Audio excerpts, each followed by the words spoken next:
আসসালামু আলাইকুম। রবিন আপনাকে যুক্ত করা আছে। বলেন আপনি। ধন্যবাদ আসিফ ভাই, ভালো আছেন? হ্যাঁ, ভালো আছি। আশা করি আপনি ভালো থাকুন। আচ্ছা, আমি ছোট্ট একটা ইনফরমেশন জানার ইচ্ছে ছিল। সেটা হলো কয়েকদিন আগে আপনি একটা হাদিসের রেফারেন্স দিছিলেন, ওই যে দর্শনের বিষয়ে।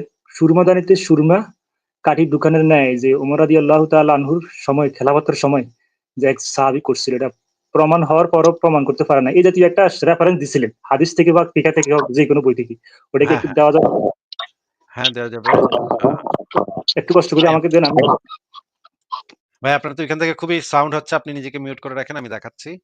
আ সেটা হচ্ছে যে আ যে জিনিসটা আছে যে ৪ জন পুরুষ সাক্ষী, আমি বের করে দেখাচ্ছি দাঁড়ান। এটা কি, এই লেখাটা কি সংশয়.com এ আছে? হ্যাঁ, সংশয়.com এ আছে। ওইটারও একটু লিঙ্ক দিয়ে।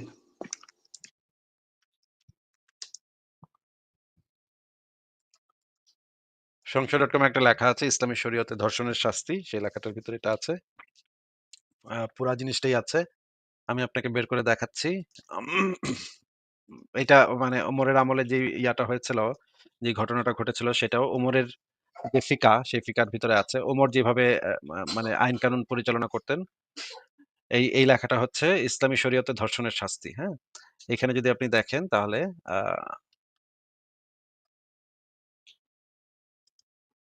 এই যে ৪ জন না পেলে সাক্ষীদেরই শাস্তি, এই চ্যাপ্টারের ভিতরে যদি আপনি যান তাহলে আপনি দেখবেন। আচ্ছা, এখানে নাই কেন?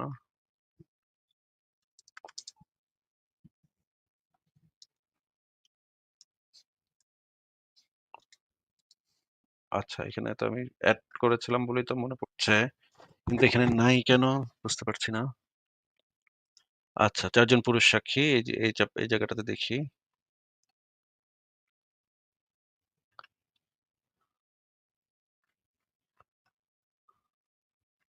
আচ্ছা, এখানে আমি একটা ভুল করেছি বোধহয়। এই লেখাটার ভিতরে ওই দলিলটা এড করি নাই। তা ওই দলিলটা আরেকটা জায়গাতে আছে। আ এটা হচ্ছে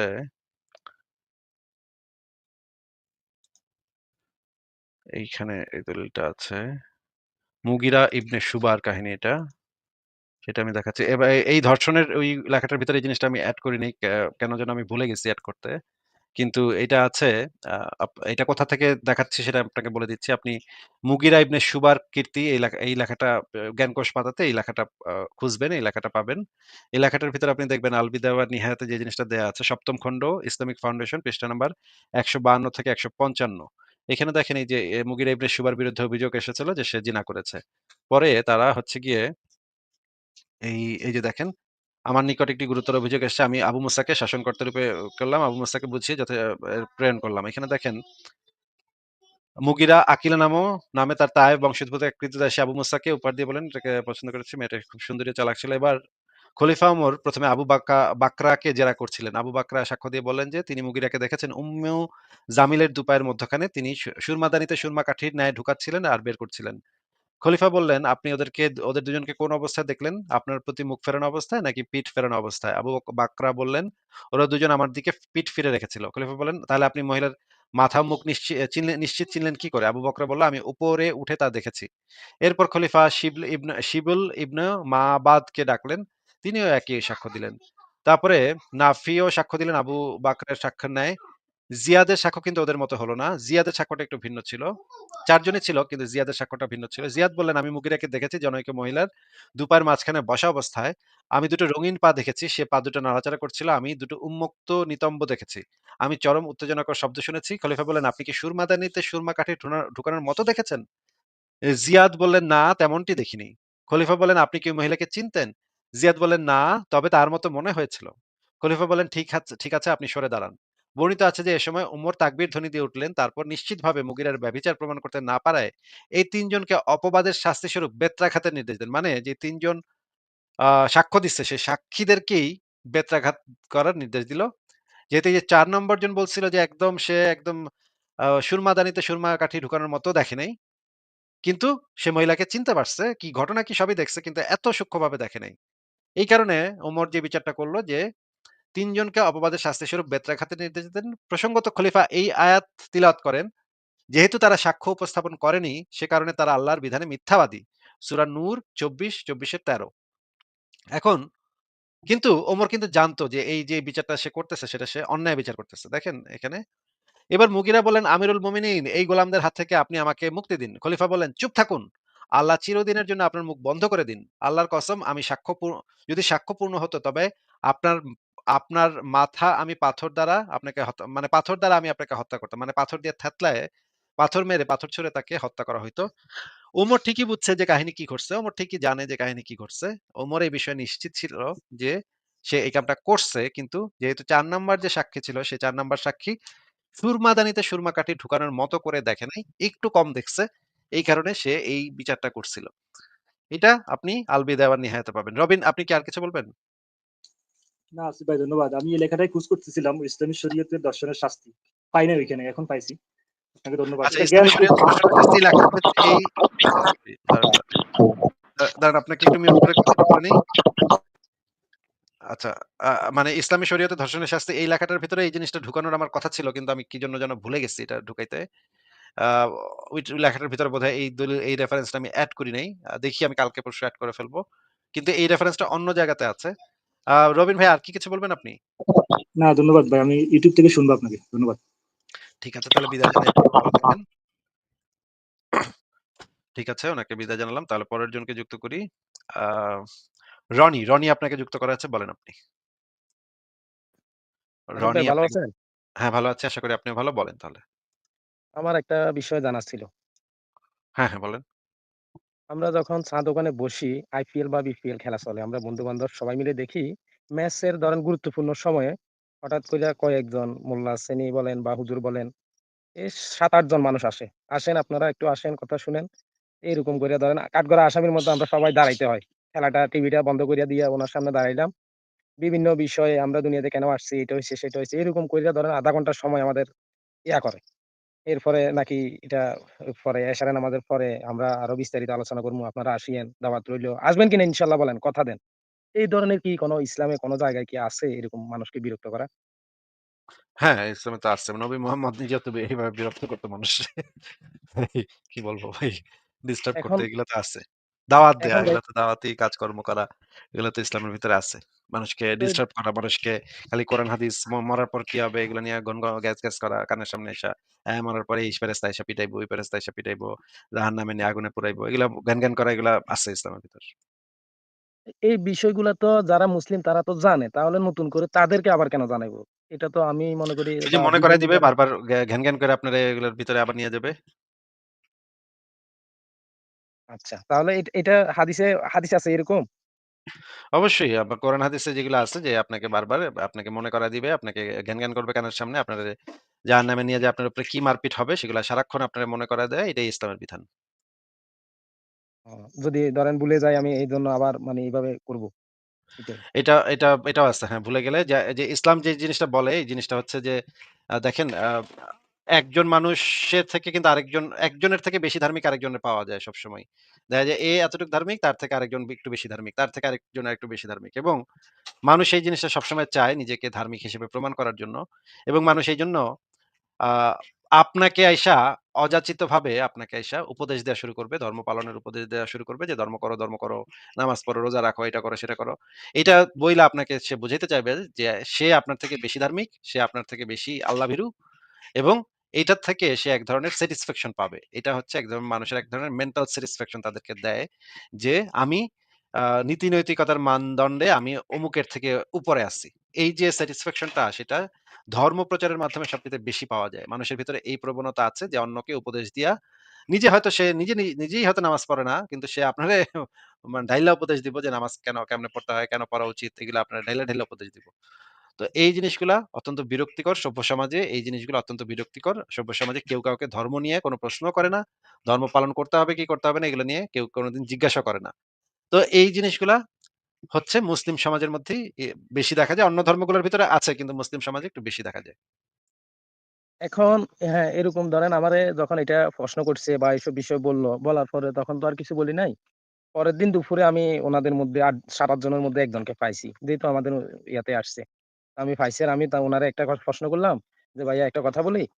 ধরেন আমার কাছে ৳২০,০০০ আছে, একটা মানুষ চাইলো যে, "আমার একটু উপকার হইবো, এটা যদি দাও, তার জন্য তোমারে না হয় কিছু সম্মানী দিমু।" তো আমি ৳২০,০০০ দিলাম। ১৫ দিন, ২০ দিন উনি ওইটা নিয়ে উপকৃত হলেন। পরে দেখা গেছে যে আমাকে ৳২০,৫০০ দিল। ওইটা কি কেমন হইবো?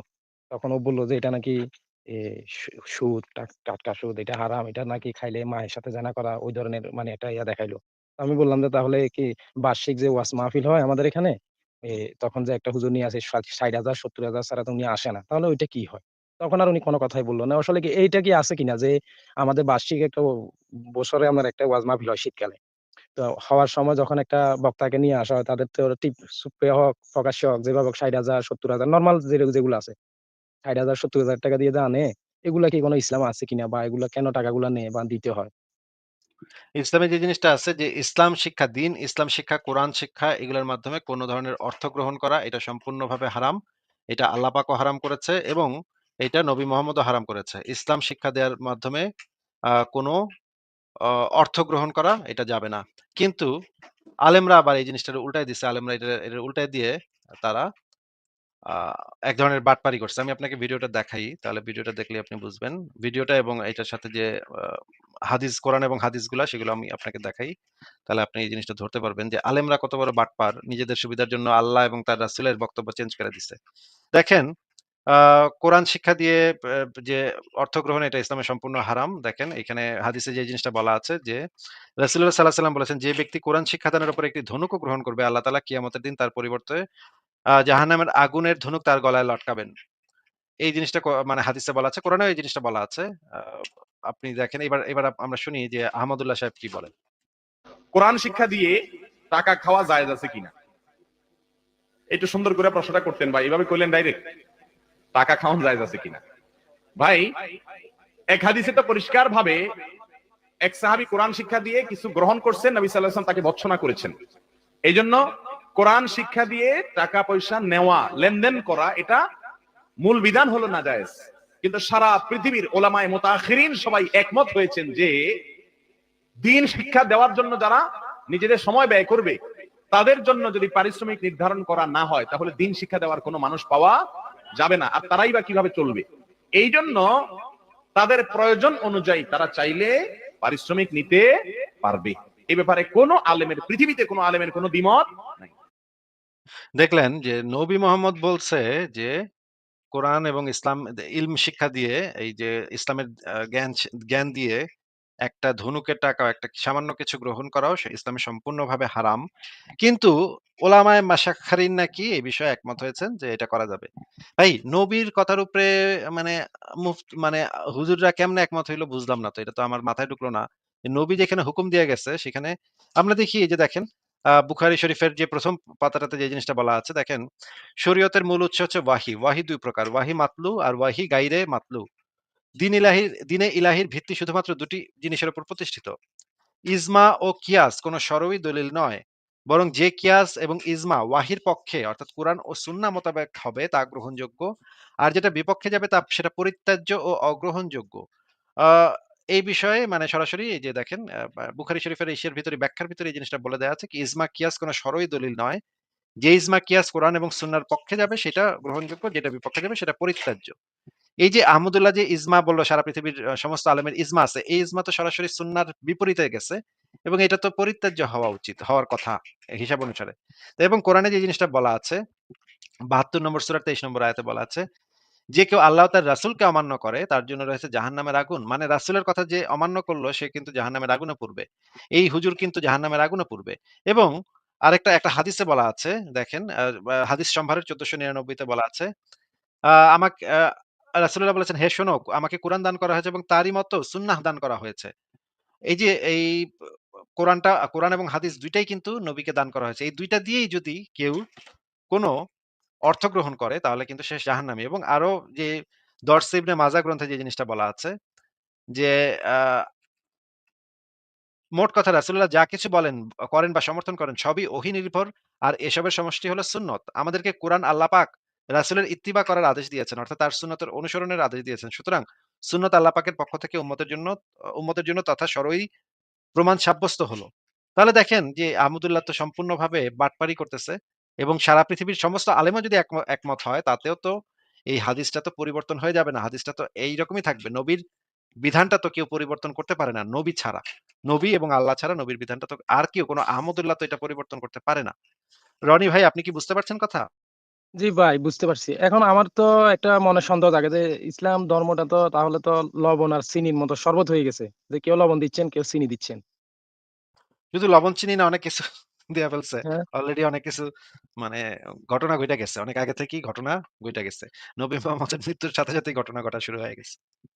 একেকজনের একেক বার্তা, একেকজনের একেক বার্তা। তাহলে সাধারণ মানুষ, ধরেন আমার মতো সাধারণ মানুষ যারা আছে, তারা আসলে কোন দিকে যাবে? বা কোন আকীদা অনুসরণ করব বা কোন বিষয়টা নিয়ে চলবো? একেকজন একেকজনকে মুরতাদ বলতেছে, একেকজন একেকজনকে এই বলে। বুঝলাম না ভাই। এটাই তো একটা ফেরা। এজন্যই আমরা বলি যে যুক্তি, তথ্য, প্রমাণ আপনাকে যেদিকে নিয়ে যাবে সেদিকে আপনি যাবেন। অন্ধবিশ্বাসের পথে গেলে তো একেক অন্ধবিশ্বাস একেক রকম হবে। কে বলবে আল্লাহর ২ টা হাত, কে বলবে আল্লাহর ৩ টা হাত, কে বলবে আল্লাহর ১০০ হাত। ভাই আসলেই হাত আছে নাকি নাই তার তো কোনো ঠিক নাই। হ্যাঁ? তো এটার তো কেউ কোনো প্রমাণও নাই যে আল্লাহর আসলে আল্লাহই আছে তারই কোনো প্রমাণ নেই। আল্লাহর কয়টা হাত এটা তো দূরের কথা। এখন এরকমের এখন যারা হচ্ছে গিয়ে ওই যে হাতি দেখে নাই, হ্যাঁ? অন্ধ কয়েকজন অন্ধরে বলছে হাতি ধইরা, ধইরা তুমি বলো হাতিটা দেখতে কেমন? এখন একেকজন একেক কথা কইতেছে। হাতি হচ্ছে এইরকম, একজন কইতেছে হাতি হচ্ছে দাঁতের মতো, একজন কইতেছে হাতি হচ্ছে লম্বা পাইপের মতো। এটা তো কেউই দেখে নাই। সবাই একেকজন তার মতো করে বলতেছে। আপনি কি এইজন্যই আমরা বলি যে এইভাবে অন্ধের মতো অন্ধের হাতি দর্শন না কইরা আপনি যুক্তি বুদ্ধি দিয়ে চিন্তা ভাবনা করেন তখন আপনি আমার মনে হয় যে সেই পথটাই সঠিক পথ হবে। রনি ভাই বলেন। হ্যাঁ, এখন ধরেন হুজুরের বিষয়টা আমি বাদ দিয়ে দিলাম। উনারা যেহেতু ওয়াজ করেন বা একেকজনের জন্য একেক সমস্যা। এখন হাদিস যদি আপনি দেখতে যান, দাজ্জালের বিষয় পড়তে গেলেও তো দেখা যায় এক জায়গায় বলতেছে ডান চোখ অন্ধ, আরেক জায়গায় বলতেছে বাম চোখ অন্ধ। তো ওইটা নিয়ে তো একটা বিভ্রান্ত। এ মানে দুইমুখী কথাবার্তা। হাদিসের মধ্যেও তো গোলমাল। গোলমাল তো আছে এবং এই গোলমালগুলাকে পরবর্তী সময়ে মানে চেষ্টা করছে মুহাদ্দিসরা আবার চেষ্টা করছে এই জিনিসটারে কোনোভাবে গোঁজামিল দিয়া ঠিক করণ যায় নাকি। যেমন ধরেন এই যে হাদিসটা বললেন এক হাদিসে বলা আছে বাম চোখ, আরেক হাদিসে বলা আছে ডান চোখ। মুহাদ্দিসরা বলতেছে না, না, না ডাইন চোখে ডান চোখ ছিল অর্ধেক কানা, বাম চোখ ছিল পুরা কানা। এরকম কিছু গোঁজামিল দিয়া তারা জিনিসটাকে ঠেকা দেওয়ার চেষ্টা করতেছে। এটা তো সব ধর্মের মানুষেরই একটা কমন টেনডেন্সি। যখন তারা দেখবে যে গোঁজামিল ফাঁস হয়ে যাচ্ছে, তাদের ধর্মটা মিথ্যা প্রমাণ হয়ে যাচ্ছে, তখন তো তারা এই ধরনের কিছু চেষ্টা করে যে এই ধরনের কিছু গোঁজামিল দিয়ে জিনিসটা টিকায় রাখার। কিন্তু বুদ্ধিমান মানুষ তো বুঝে যে এগুলা যে গোঁজামিল দিতেছে হুজুররা কোনো না কোনোভাবে আ শাক দিয়ে মাছ ঢাকতেছে এটা তো বোঝা যায় ভাই। ভাই বুঝতে পারছি। আচ্ছা ভাই, আমার শেষ একটা প্রশ্ন। এ আমরা যখন ধরেন দোকানে বসি তখন একটা রিসিট নিয়া একটা লোক আসে। আসসালামু আলাইকুম। আমরা ওইখান থেকে আইছি বা আমরা ঢাকা থেকে আইছি বা আমরা চট্টগ্রাম থেকে আইছি। মাদ্রাসার জন্য, মসজিদের জন্য বা বিভিন্ন একটা কথা বইলা ওরা একটা চাঁদা তুলে, টাকা তুলে। অনেকেই দেখি ৳১০, ৳২০, কেউ খুশি হয়ে ৳১০০ দেয়। তো এই যে টাকাগুলা তুলে, তা আমি উনারে জিজ্ঞেস করছি, ও আমার একটু পরিচিত। যে আপনি যে টাকাগুলা তুলেন, আপনি আসলে খান কিভাবে? আপনার কর্ম কিভাবে? আপনি তো সারাদিনটাই চলে যায় টাকা তুলতে। বলল উনার নাকি এখানে নাকি ৬০% নাকি উনার, ২০% খানা, গাড়ি ভাড়া, তারপরে এ যাবতীয় খরচ হইছে যে ২০%, ৬০% হইছে যে উনার। আর ২০% হইছে যে মসজিদের জন্য তুলছে ওই মসজিদের। তো যদি মসজিদ নির্মাণের জন্য এই টাকাগুলো তোলা হয়, ৬০% যদি উনি পায়, ২০% যদি মসজিদে পায়, তাহলে বিল্ডিংটা কি উনার উঠবো নাকি মসজিদের উঠবো? তো উনারা এটা বলছে, আর উনারা কিছু বলেন নাই। তো এই ধরনের কি হাদিস বা কিছু আছে কিনা যে এভাবে তুলতে হইবো না বা ভাই। তোলা লাগবো, আমরাও টাকা দিতে হইবো। দিলেই শুধু মানে ধরেন বেহেশত পামু, নারী, হুর এগুলা পামু, ধরেন সওয়াবও পামু অনেক। না ভাই এগুলা তো কিছু নাই কোরআন হাদিসে। কিন্তু জিনিসটা হইলো যে দেখেন বাংলাদেশে মাদ্রাসাতে তো লাখ, লাখ বাচ্চা-কাচ্চা পড়ে, তাই না? এখন মাদ্রাসা থেকে পাশ কইরা যারা মানে আলেম হবে এত তো বাংলাদেশে কর্মসংস্থান নাই। হ্যাঁ? এত তো মসজিদও নাই, এত ইমামও দরকার নাই। হ্যাঁ? এত কোরআনে হাফেজ এগুলা হচ্ছে ওয়েস্ট অফ টাইম। এই পড়ালেখা হইতেছে একটা টোটাল ওয়েস্ট অফ টাইম। এই টোটাল ওয়েস্ট অফ টাইম এর ভিতরে মনে করেন লাখ, লাখ বাচ্চা-কাচ্চা এই জিনিস মুখস্থ করতেছে, গড়, গড় করে বলতেছে। এখন ওই জিনিস কাজে লাগে হচ্ছে গিয়ে মনে করেন কেউ মারা গেছে তখন এই যে কোরআন খতম-টতম দেয়।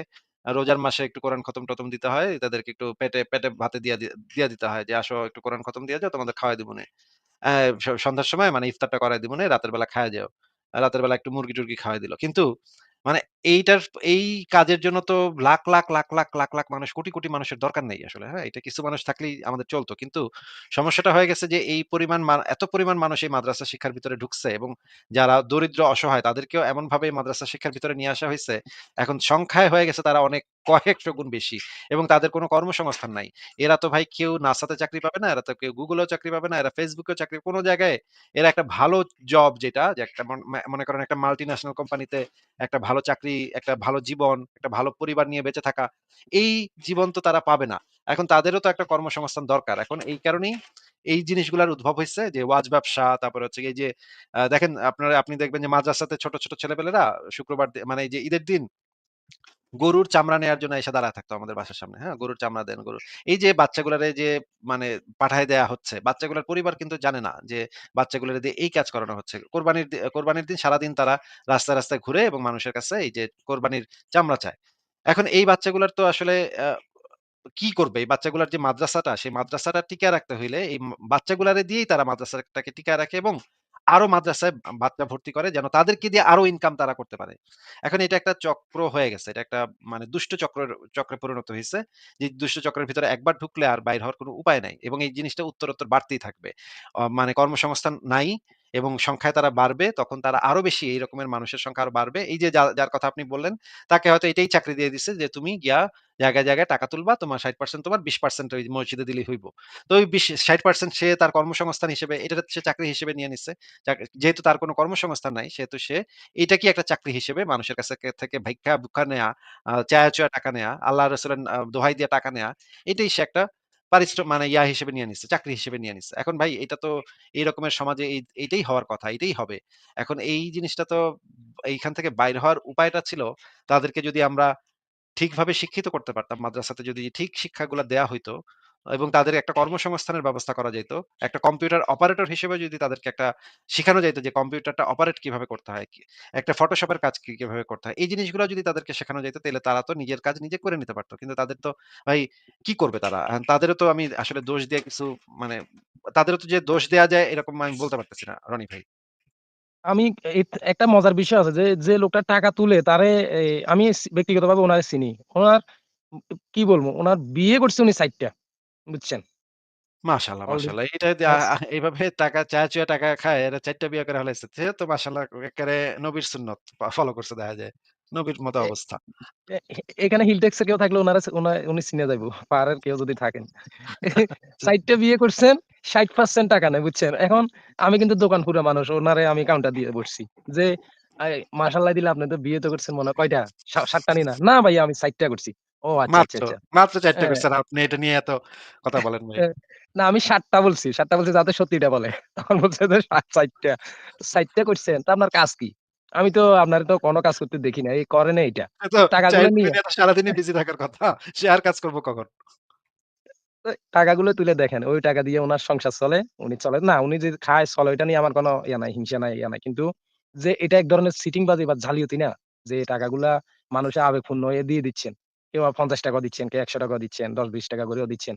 এই টাকাগুলা দিচ্ছেন যে একটা কাজে বা বিল্ডিং হোক, মসজিদ হোক, যেকোনো একটা স্থাপনা তৈরি করার জন্য তো দিচ্ছেন।